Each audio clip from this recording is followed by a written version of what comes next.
오늘의 큐티 말씀은 예레미야 애가 4장 11절부터 22절입니다. 제목, 영적인 지도자들의 이중적인 모습.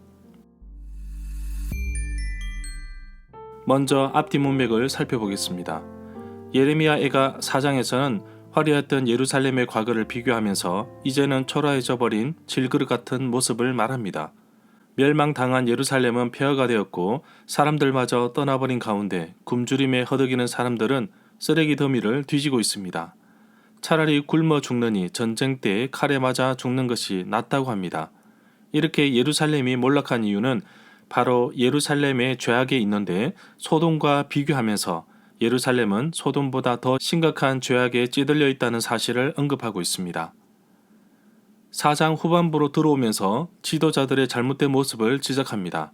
영적인 지도자들이 도리어 악한 일에 앞장서는 모습이 나오는데 죄를 짓고도 하나님의 도우심을 구하는 아주 이중적인 모습을 보이고 있습니다. 문단을 나눠보겠습니다. 11절부터 20절은 영적 지도자들의 죄악, 21절부터 22절은 회복.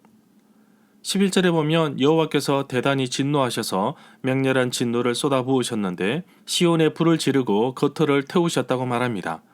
예레미야 17장 27절에서도 유사한 말씀이 나옵니다. 하반절에 보면 성문에 불을 놓아 예루살렘 궁전을 삼키게 하리니 그 불이 꺼지지 아니하리라고 말씀하고 있습니다. 12절에 보면 예루살렘 성문으로 대적과 원수들이 쳐들어오는 것에 대해서 말하고 있는데 그 당시에 예루살렘 도성은 어느 나라에 비해 안전한 곳으로 평가되고 있습니다. 실제로 바벨론에 의해서 예루살렘이 함락되었지만 정복하는 데만 1년 반이 걸렸습니다. 예루살렘에 여호와의 성전이 있기 때문에 이스라엘 백성들은 예루살렘은 멸망하지 않을 것이라는 안일한 생각이 있었습니다. 그런데 12절에서 예루살렘 성문으로 원수들이 쳐들어오는 것을 누가 생각이나 했겠는가 라며 한탄하고 있습니다. 13절에 보면 예루살렘 함락의 원인과 책임을 선지자들과 제사장들에게 있다고 말합니다. 선지자들은 거짓을 예언하고 제사장들은 자기 권력으로 다스리는데 도리어 백성들은 그것을 좋게 여기는 모습을 지적하고 있습니다. 이러한 거짓 선지자들은 여호와께서 보내지도 않으셨는데도 예언하고 있음을 말하고 있습니다. 이러한 내용은 예레미야 5장 그리고 23장에 나옵니다. 14절에 보면 누구든지 밭에서 칼에 죽는 자나 시체나 사람의 뼈나 무덤을 만졌으면 7일 동안 부정한다는 규정이 민수기 19장 16절에 나옵니다. 그런데 예루살렘이 함락되면서 많은 사람들이 목숨을 구하기 위해 도망도 갔지만 적지 않은 사람들이 칼에 죽었습니다. 결국 칼에 죽임을 당한 자들의 피가 닿게 되어 부정하게 더러워져서 이제는 사람들이 나병 환자 취급하듯이 피해 다니는 모습을 설명하고 있습니다. 15절에 보면 나병 환자의 경우 옷을 찢고 머리를 풀고 윗입술을 가리고 외치기를 부정하다 부정하다 라고 해야 합니다. 이러한 규정은 레위기 13장 45절에 나옵니다. 이렇게 하는 것은 자신이 먼저 부정하다는 것을 알려야 합니다. 그래야 모르고 만지거나 다가와서 부정하게 되는 것을 방지할 수 있습니다. 16절에 보면 예루살렘의 죄악으로 인해 멸망당하고 포로로 끌려간 상태에서는 제사장이든 지도자이든 직무나 직분에 맞게 일할 수 없습니다. 하나님께서 이들을 저버렸습니다. 17절에 보면 시인은 자신들을 도와줄 사람을 눈에 빠지도록 기다렸으나 허사였다고 말합니다. 자신들을 구하여 주지도 못할 나라를 헛되이 바라보고만 있다고 말합니다. 예루살렘이 망하는 가운데서도 어떤 이들은 다른 나라, 예를 들어서 애굽의 도움을 기대했던 것으로 보고 있습니다. 애굽은 이스라엘에게 큰 유혹으로 다가왔습니다.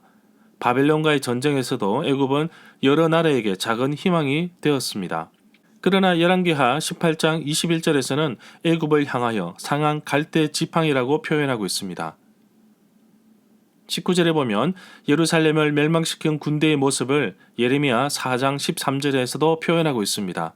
구름같이 올라오는데 그 병거는 회오리 바람 같고 그 말은 독수리보다 빠르기에 결국 우리에게 화가 있을 것이라고 말하고 있습니다.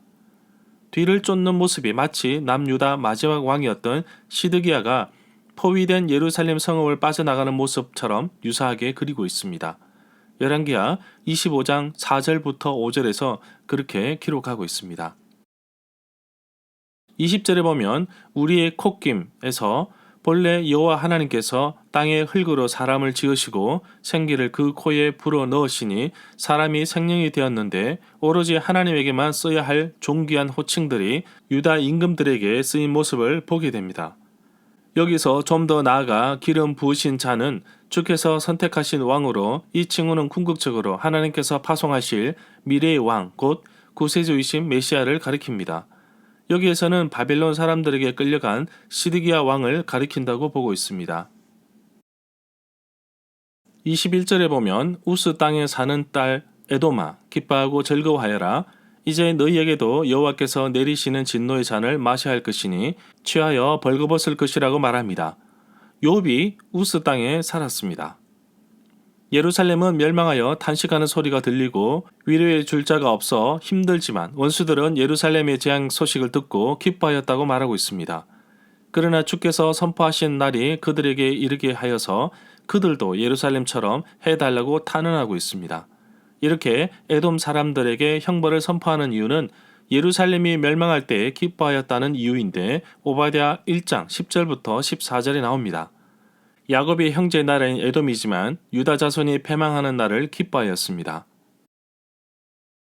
22절에 보면 예루살렘 딸 시온은 그 죄값을 형벌로 다 받았습니다. 그러나 지은 죄악으로 인한 책임은 져야 합니다.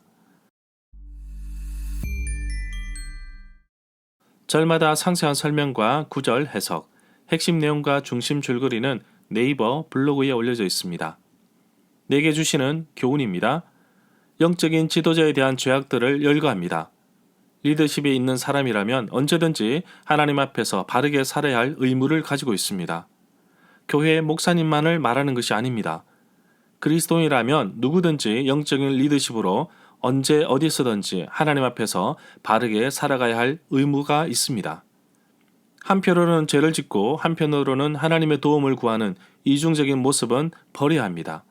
하나님께서 원하시는 그리스도인 삶은 온전한 삶입니다. 세상적인 그리스도인이 되지 않도록 철저하게 나를 돌아보아야 할 것입니다.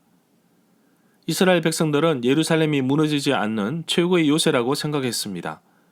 지형적인 것뿐만 아니라 여호와의 성전이 예루살렘에 있기 때문인데 그러나 이들은 큰 오해를 하였습니다. 여호와께서 성전을 떠나셨고 더 이상 백성들과 함께하지 않으시니 결국에는 바벨론에 의해 예루살렘도 점령당하게 되고 성전도 파괴되어 버렸습니다.